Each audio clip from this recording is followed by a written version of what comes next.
Let's talk about demons this morning.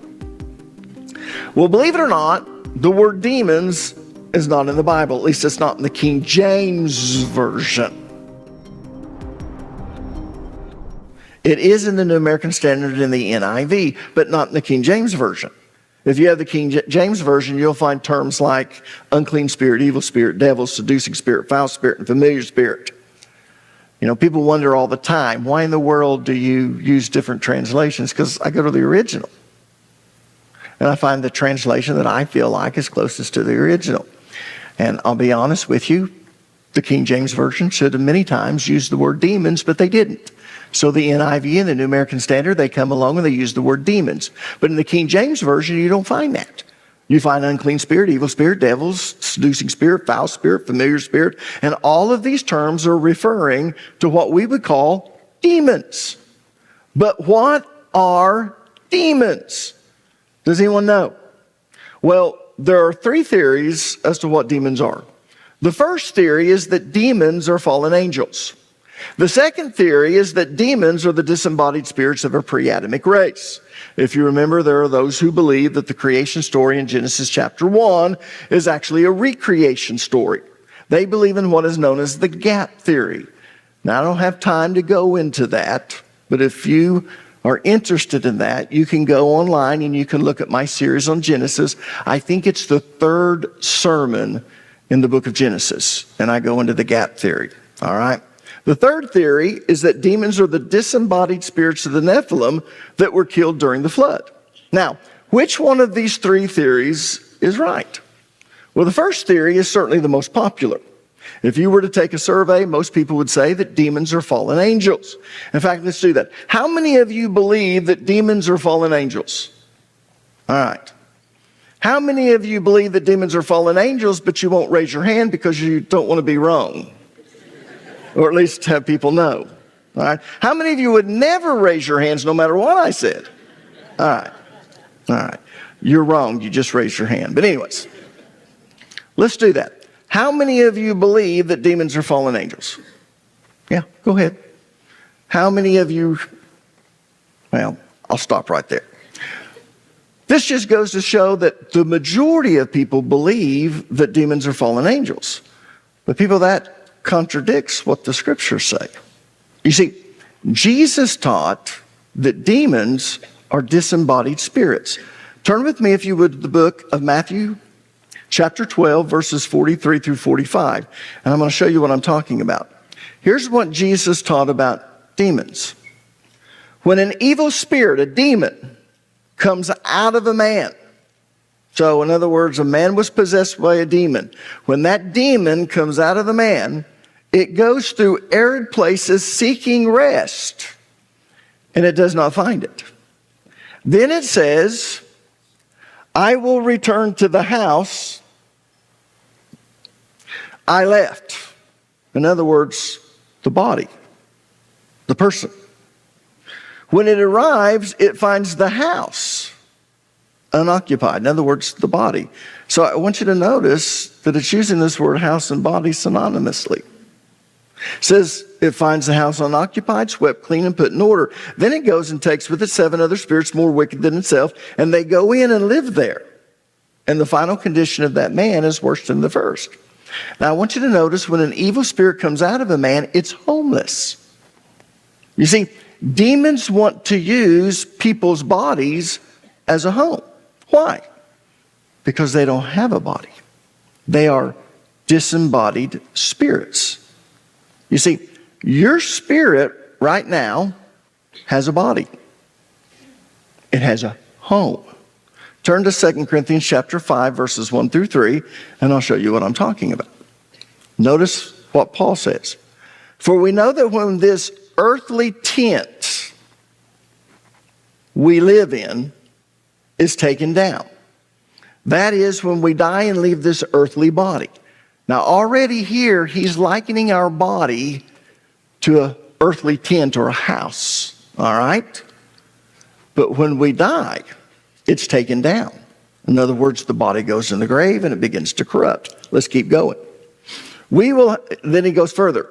For we know that when this earthly tent we live in is taken down, that is, when we die and leave this earthly, we will have a house in heaven, an eternal body made for us.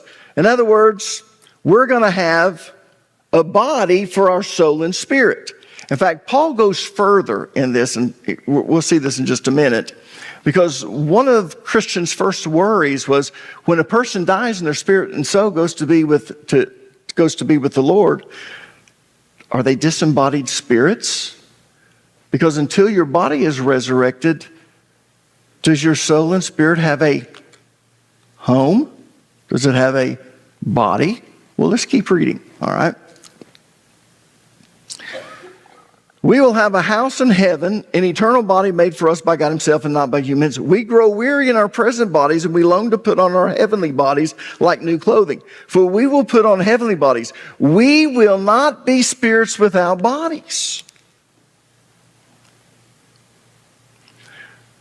But in those spiritual bodies that's made for, we'll just call them celestial bodies, that's made for our soul and spirit, one day our physical bodies are going to be resurrected. If we're alive, we're going to be transformed.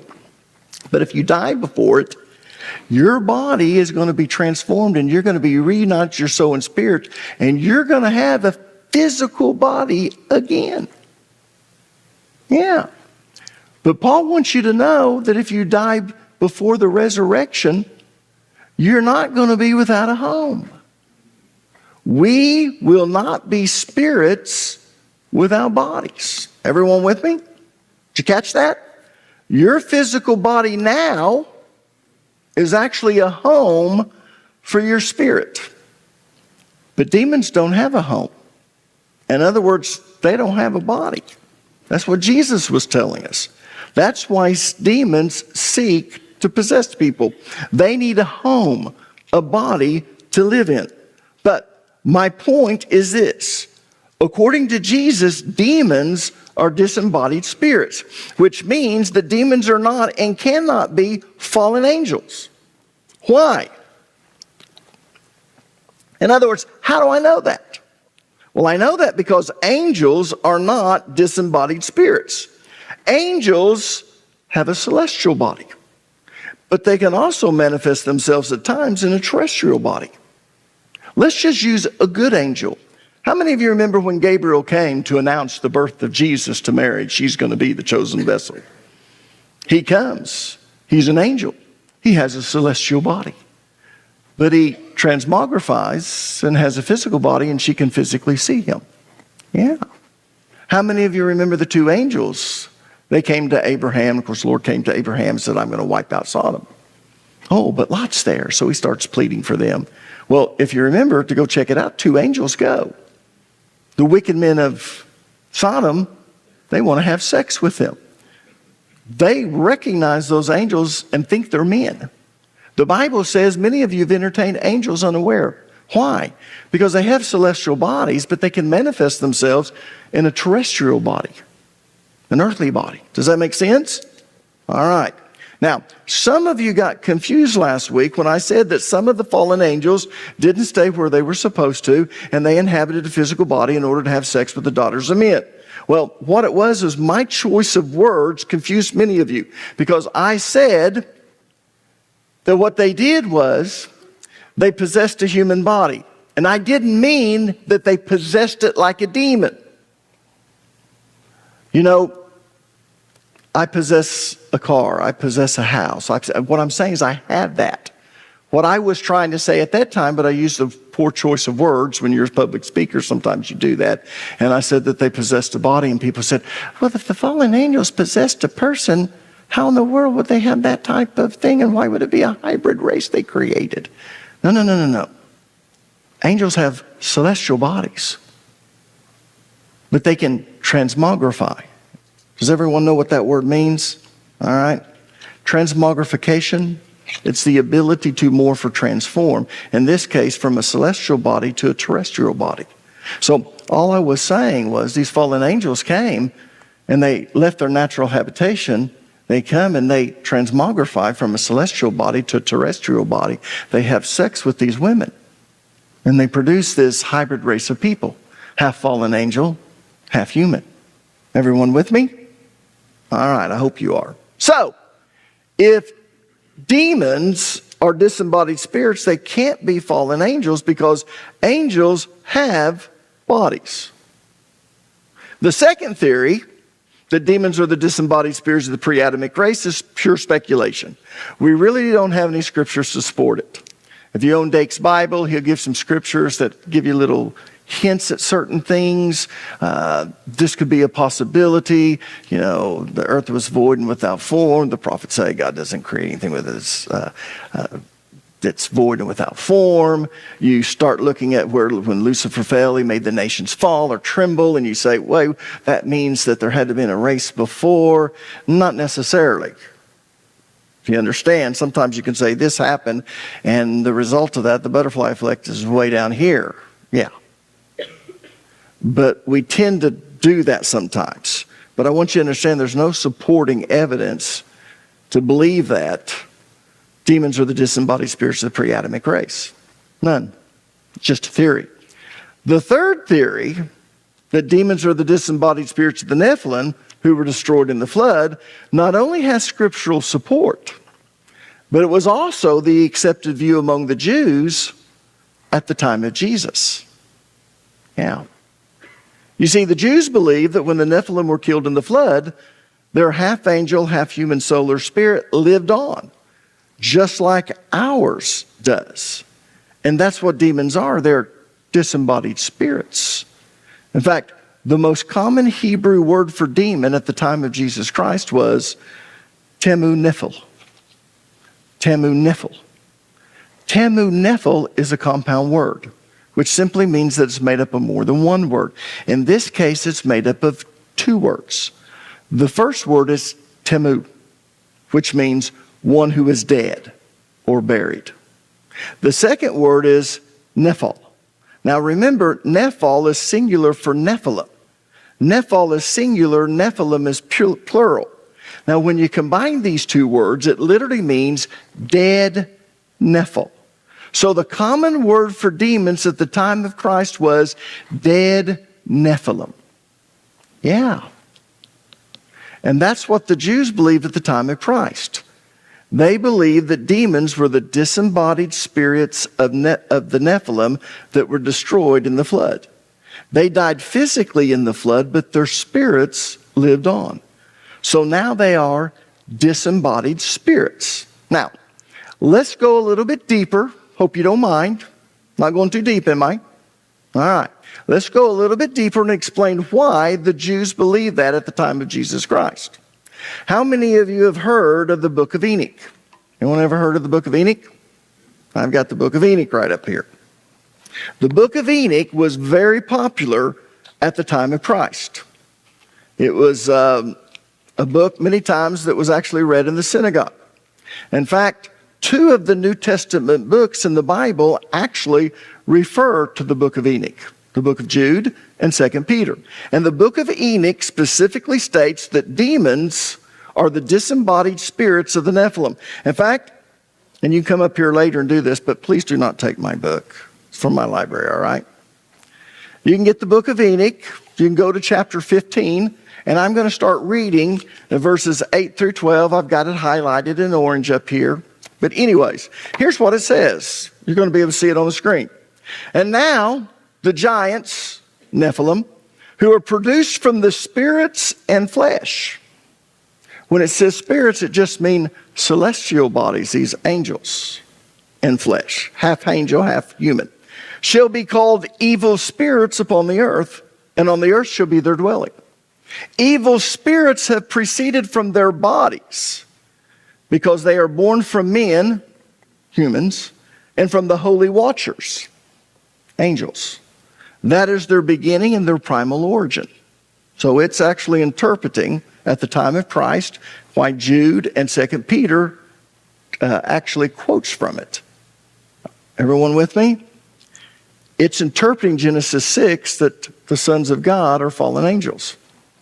That is their beginning and primal origin. They shall be evil spirits on the earth, and evil spirits shall they be called.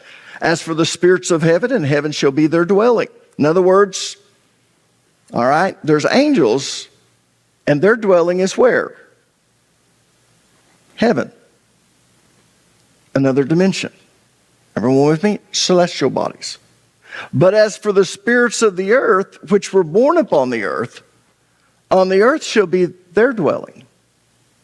And the spirits of the giants afflict, oppress, destroy, attack, do battle, and work destruction on the earth, and cause trouble. They take no food, but nevertheless hunger and thirst, and cause offenses. And these spirits shall rise up against the children of men and against the women, because they have proceeded from them. Yeah. So, at the time of Jesus, this is what almost every Jew believed. What are demons? They're disembodied spirits, but more specifically, they're the disembodied spirits of the Nephilim. Now, let me explain something about the Book of Enoch so I don't get 1,000 emails. All right? The Book of Enoch belongs to a group of books that's known as the Pseudepigrapha. Anyone ever heard of the Pseudepigrapha? The Pseudepigrapha is a collection of books that claim to be written by well-known biblical characters, but they really aren't. They are pseudepigrapha books. You see, the word pseudepigrapha is a compound word. That simply means it's made up of more than one word, in this case, two words. It's made up of the Greek word pseudos, which means false, liar.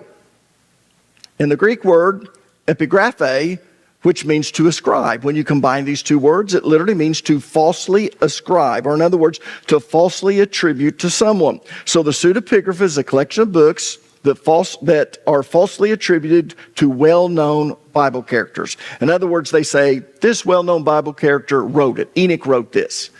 But we know that's not true. We know it's not true. Yeah. Now, every once in a while, I'll have someone come up and ask me, why weren't the books in the Pseudepigrapha included in the Bible? Well, think about it. Every book in the Bible is inspired by God, and it is inerrant. In other words, it has no errors, no mistakes. So if you've got a book that claims to be written by someone famous, but it wasn't, people, that's a false claim. That alone disqualifies it from being in the Bible. And that's why these books were not included in the Bible. However, that does not mean that there is not some truth found in them.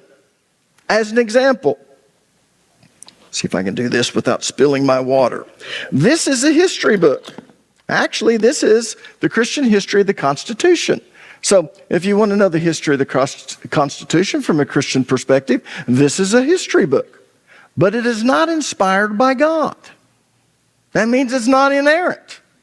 So I can't take for granted that everything in it is 100% accurate. In fact, I'm sure that some of the things that's written in this book are wrong. But at the same time, there's a lot of useful information in there. So I can get some good information from it. And the same holds true from the Pseudepigrapha books. They might not be inspired by God or inerrant, but that doesn't mean there isn't any truth in it.